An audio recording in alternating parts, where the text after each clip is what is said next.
A young man injured in gunshot incident happened Shonamura riverbank area. The injured person's house at Melaghar is currently undergoing treatment at GB Hospital. Bureau report Tripura News 8. আচ্ছা, কোনো আওয়াজ পাইছো কি?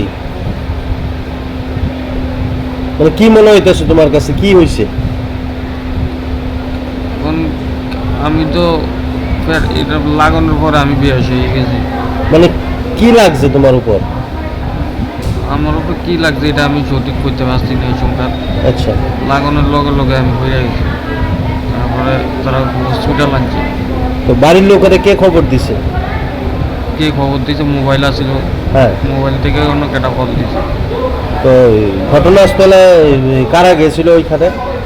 মানে একজন না দুজন খোলা আসছিল, হসপিটাল দেখছি। আচ্ছা, পুলিশ বা বিএসএফ গেছিল কি? আমি তো বেহুশ ছিলাম, হ্যাঁ, আমি এই সংখ্যা সুস্থ ছিলাম না। বেহুশ ছিলা? কয়টা গুলি লাগছে?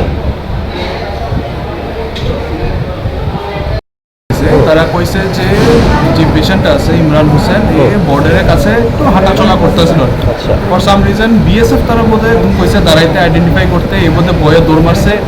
তো পেছন থেকে হঠাৎ করে কিছু একটা গায়ে মধ্যে লাগছে, এইটা ফিল করছে। তারপরে তো সোনামুড়া থেকে রেফার করে আমরা এখানে আইলাম, আমরা এক্স রে করাইলাম, সোনোগ্রাফি করাইলাম, করাই দেখলাম যে পেটের মধ্যে একটা ছোট্ট ফরেন বডি আছে, আচ্ছা, মেটালিক লাগতেছে। এখনই আমরা জেনারেল সার্জন আছে তার টিমের ইনফর্ম করছি, আপাতত পেশেন্ট স্টেবল আছে। সার্জন টিম এটা উঠাইয়া তার টিম সেট করবো, এটাকে এক্সট্রা করবো না কি করবো, আমরা প্রোফাইলেটিক কাভারেজ অ্যান্টিবায়োটিক কাভারেজ দেওয়া রাখতেছে। পেশেন্ট আপাতত স্টেবল আছে।